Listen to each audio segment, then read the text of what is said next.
Welcome back to another edition of Anne Arundel Gridiron Review. We have a lineup change today. Bob Hoke is filling in for Pete Medhurst, who's on assignment. I'm Bill Wagner with Capital Gazette Newspapers, and Bob is our high school sports editor at Capital Gazette. And this actually works out real well because we've been wanting to have Bob on. Nobody knows the high school football scene in Anne Arundel County better than Bob. And here we are going into the final week of the regular season, so it's a good chance to get Bob on to talk about the season. Let's first off run through some of the big games that occurred last week. The big showdown in what was pretty much a playoff elimination game, which you covered. Arundel beat Old Mill 12-7, a low-scoring affair. Running back Darius Hunter scored both touchdowns, and I'm going to start there.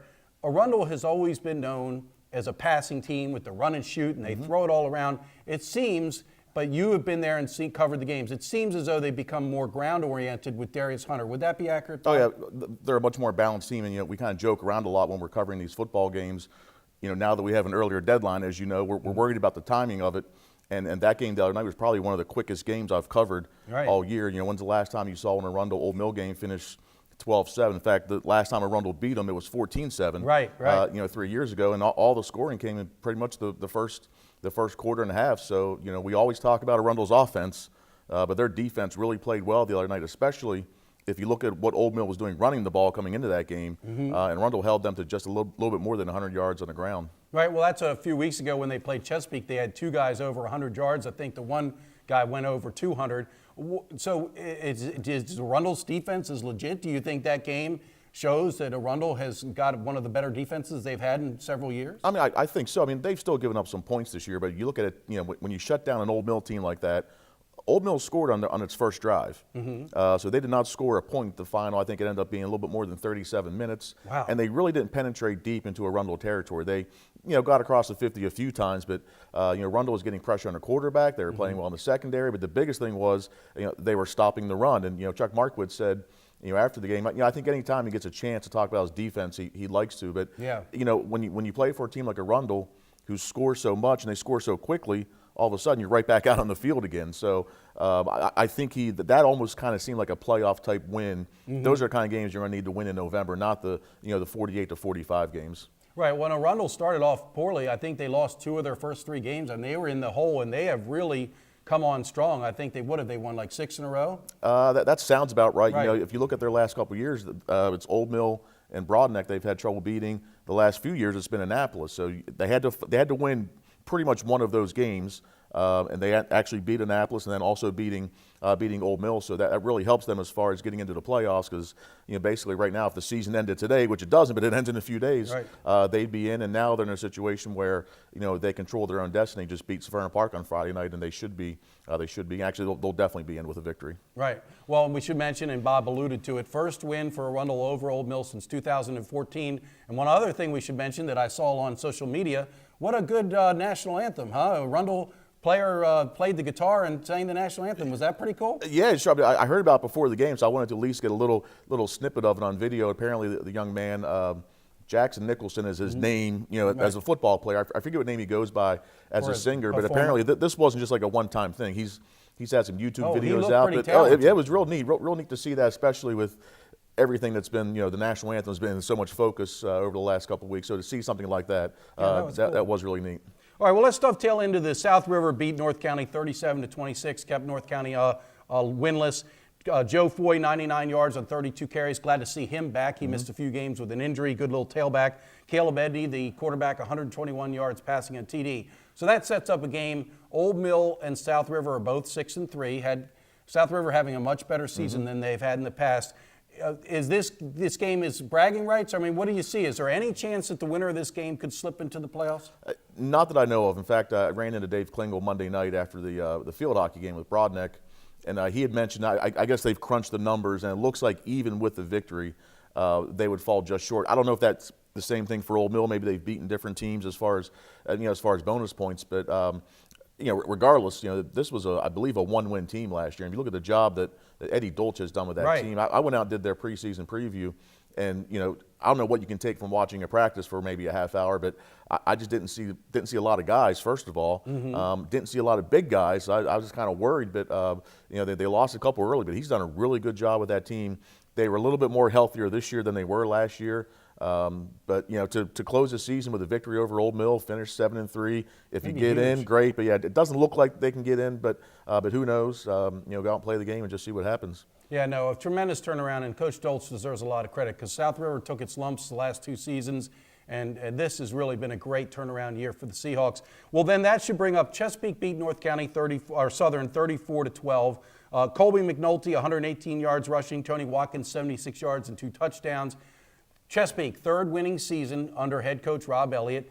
His quotes were very interesting that he takes great pride that people don't look at Chesapeake as a losing program anymore. They had suffered many down years, but it appears that Chesapeake is in the playoff picture. What can you tell us about the Cougars' chances of getting into the postseason? Chesapeake actually is in. Went up and talked to Coach Elliott on Saturday for a preview for the Dina Bowl, and at the time, there was a couple scenarios where they could have actually clinched over the weekend. Well, there was a game on Saturday that went in their favor, so they're in. Right now, they're the 3rd seed in the Class 3A East region. They could actually be the number 1 seed. Right. So that game means a whole lot. I mean, first of all, it's Chesapeake Northeast. Right, the Dina Bowl. I mean, it means a whole lot to both teams, but if Chesapeake wins and a few other things work out in their favor, they could be the number 1 seed.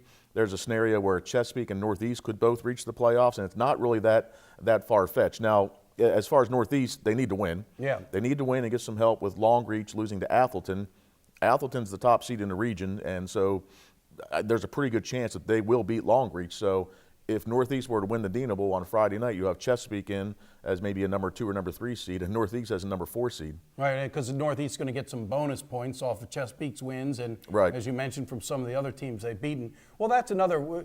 Northeast probably deserves a little credit because that's another program that has struggled, and I think this has been a pretty positive year for the Eagles, wouldn't you say? Absolutely. Most wins. Their 4 wins right now are the most since, I want to say, 2006. Wow. And if they were to win Friday night to finish 500, be their first, I guess, non-losing seasons, I believe 2004.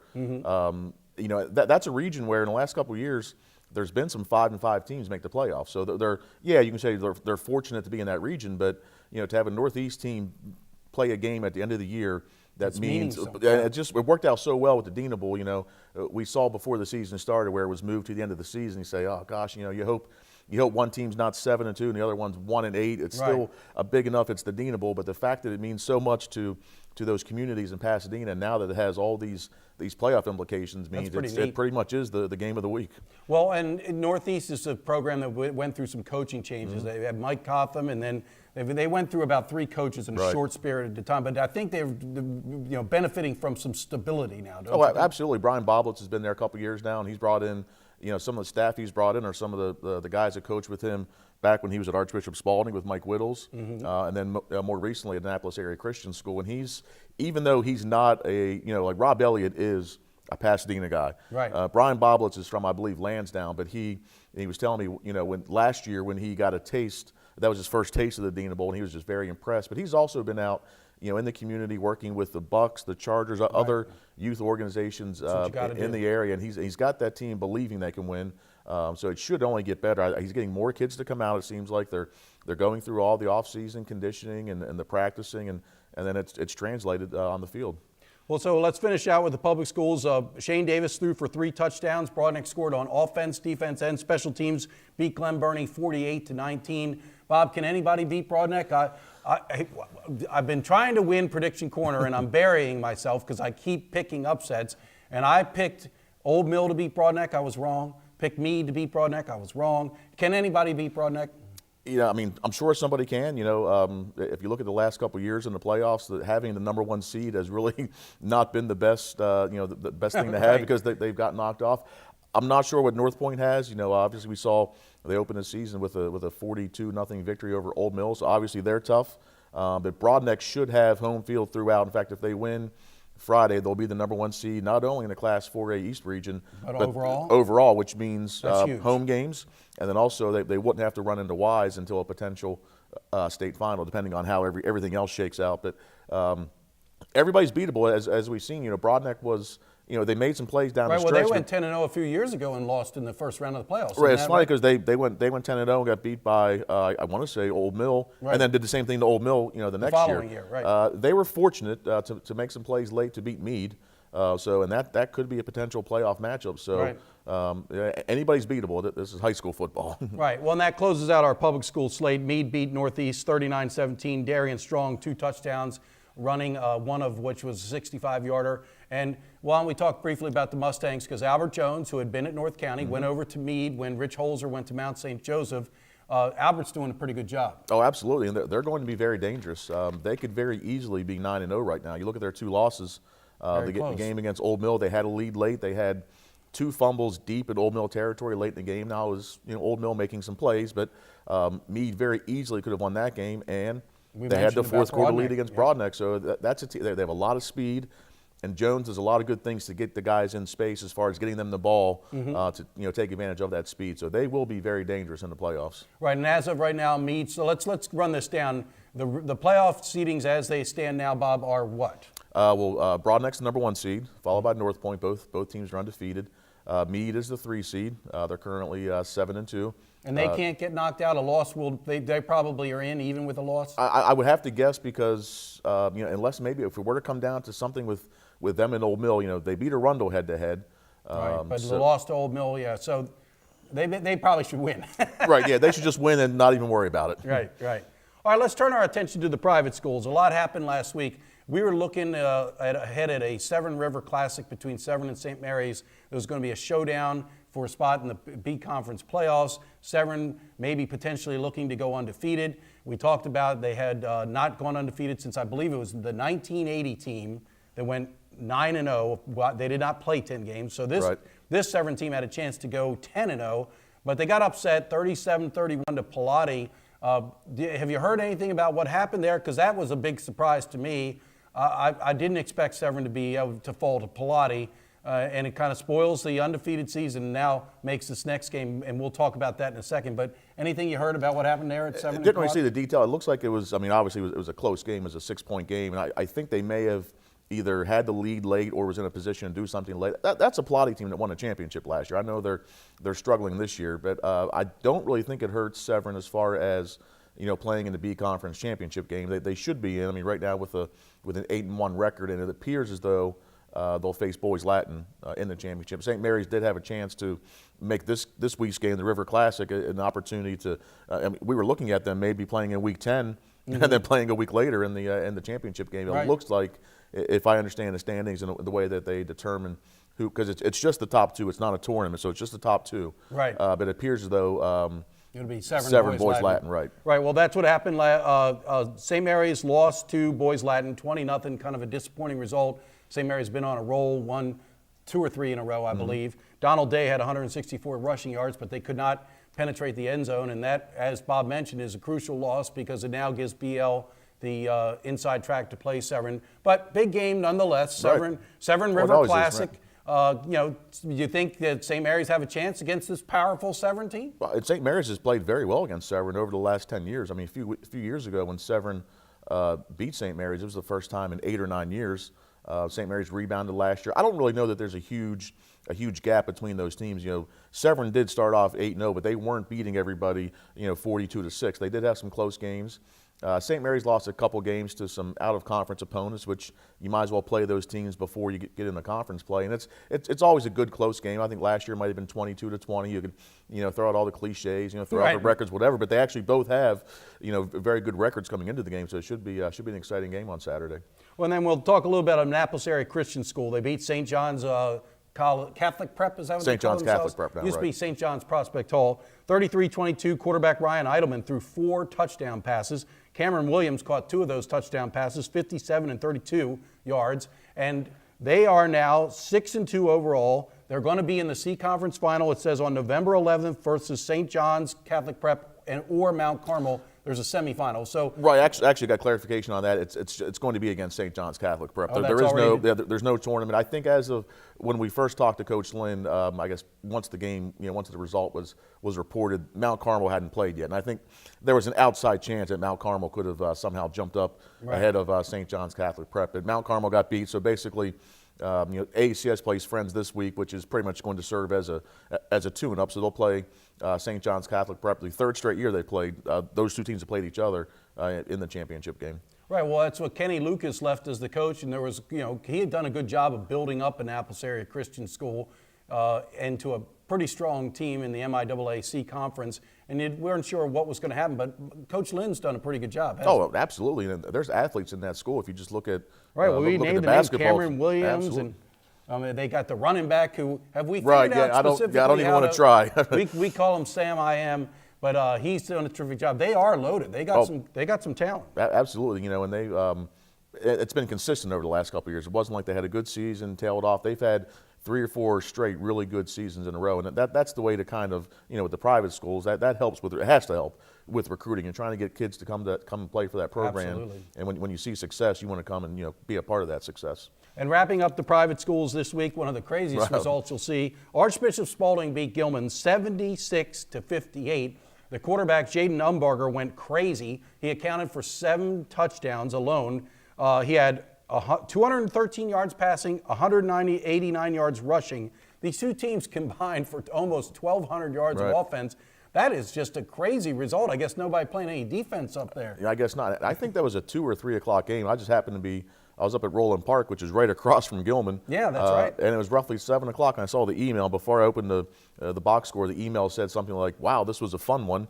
I wasn't sure what that meant. Then I opened up the box score and saw 76-58. But yeah, I mean that's on one hand, yes, great that we can score so many points. Yeah. I guess there's concern they gave up 58. I didn't see if they were all maybe somewhere on special teams, but yeah, when that Spalding team is 100% healthy, they are very dangerous. The game I happened to see earlier this year, Umbarger didn't play, and it just so happened to be the game against McDonough. Right. But they actually, because also Calvert Hall beat McDonough last week, which really I don't really think that affected Spalding. It looks like they have a pretty good shot now that the A conference is doing a 4-team playoff. Right. They're 3-2 in the conference, so I think unless they were to lose and some other weird things happen, but they should be in the playoffs, and looks like they will probably open up with possibly McDonough in the first round. So it'd be nice to see them 100% healthy for that game. Right. Well, that's Julius Chestnut, the fine tailback, 165 yards rushing and 2 touchdowns for Spalding, which we mentioned that they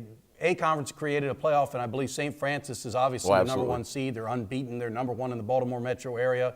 But Spalding had lost to Calvert Hall. Is that correct? Spalding had lost to St. Francis for sure. St. Francis and McDonough. And that's it? That's their only 2 losses within the league? Right, yeah, just 2 losses in the conference. Right, and they play Mount St. Joseph, a bit of a rivalry game, and that's big for recruiting because they both recruit Northern Anne Arundel County. So Spalding wrapping up with St. Joe this weekend. Bob, you're the best. So as far as the season, any surprises for you? Anything? I mean, South River obviously was a big surprise, but as you look back at the season, as we're winding up here, anything that's maybe stuck out to you? Not terribly. I think we, when you look at Old Mill, they might not make the playoffs for the first time in nearly 20 years, maybe 20 years, but that's going to happen in high school football. They've been awfully consistent. Absolutely. They were due, right. Annapolis, I think we thought was going to take a little bit of a step back this year. It would have been wonderful to see them play Spalding last year as opposed to this year, but they still have a chance at a 500 season. They have to be Broadneck. Obviously, when you look at a team like Northeast and playoff contention, that's a little bit of a surprise. Chesapeake, they went 2-8 last year. We weren't too sure what to expect. Because they've been pretty consistent under Rob Elliott. I've forgotten they had a bad down year last year. Yeah, one bad year. A lot of things happening. A lot of injuries. I talked to him the other day. He said we just beat ourselves last year. So they bounced back nicely, and they were very fortunate. They've actually won 5 games on the field. They were awarded that forfeit last week when it was discovered that Towson had an ineligible player when they played back in week 1. So that really helped them. It kind of hurt Northeast a little bit. Northeast was actually in a position before the forfeit was announced where they pretty much could have won their last 2 games and gotten in the playoffs. Now they have to win their last 2 games. They won last week, but they still need a little bit of help on Friday to get in. So a little bit of a surprise that the Dina Bowl is carrying this much more significance this year. In fact, I just wrote a very long preview of it that should run in the next couple of days to kind of advance that game on Friday night. All right, well, thanks a lot, Bob Hoke, high school sports editor for Capital Gazette Newspapers, does a terrific job. He and his staff, you wouldn't believe how much work goes into what they do. Appreciate it, Bobby. No problem. Thank you. We'll see you soon. Okay.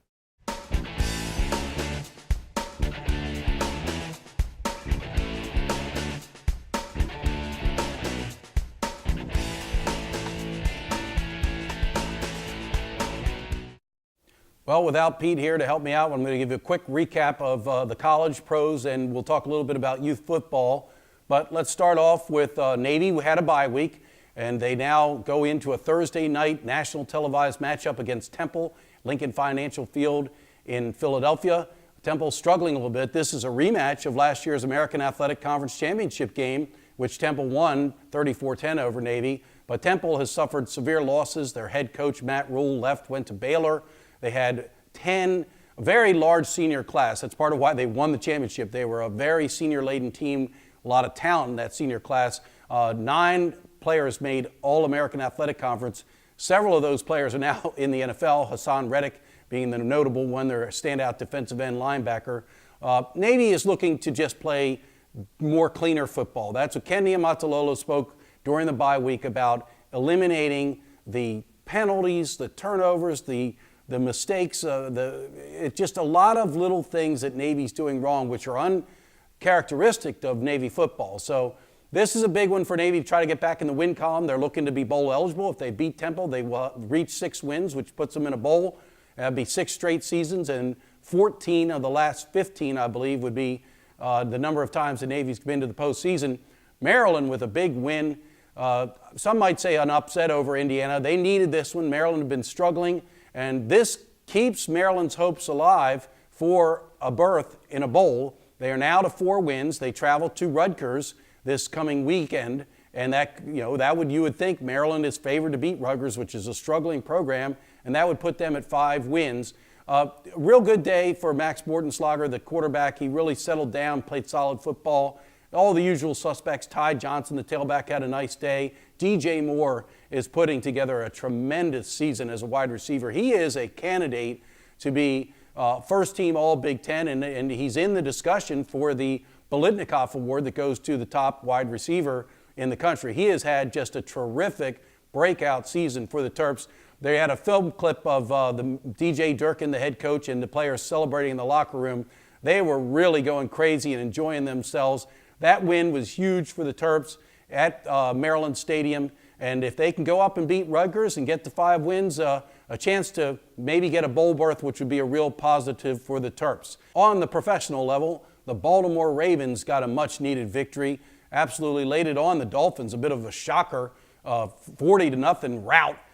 Joe Flacco played very well until he absorbed what was really an illegal hit, and surprising a flag was not thrown and there was not more discipline mandated by the NFL. But Flacco suffered a concussion, but we're hearing at press time that he is not showing concussion symptoms, and there may be a chance for him to play in the next game. Washington Redskins, a very disappointing defeat at home to the Dallas Cowboys. Redskins looked good early. They had a chance for a field goal that would have put them up 10-0, I believe. And all of a sudden it's blocked. It gets returned almost for a touchdown.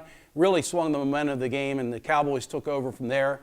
Big running day for Ezekiel Elliott, who at this point may not be playing for the rest of the season. Still waiting information on his disciplinary situation. But very disappointing loss for the Redskins at home. And they were up early, looked like they had a chance to beat the hated Cowboys, and the game just really turned around. The Redskins are so incredibly beaten up. They had 4 brand new offensive linemen starting.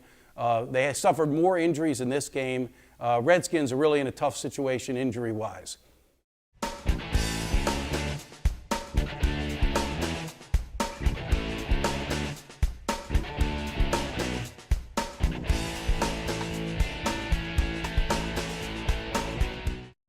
All right, to close out this edition of Gridiron Review, let's just mention Anne Arundel County Youth Football Association playoffs continue. We are moving into the semifinal round this weekend. A lot of big matchups. The Panthers, they shocked top-seeded Generals Highway in the 12 under division. So that was the big upset last week in the quarterfinals. Another big game, 5th-seeded Bucks moved on, and they've earned a date with top-seeded Crofton in the Varsity American. You can find all the schedules on www.aacounty.org. But we are in the semifinal round, so this is the nut-cutting time. See who moves into the championship game. Championships are held at Chesapeake High School the following weekend, Friday, Saturday, Sunday, and Gridiron Review will probably be on location, get some highlights and do some interviews on Championship Saturday at Chesapeake High. Thanks again for watching another edition of Anne Arundel Gridiron Review.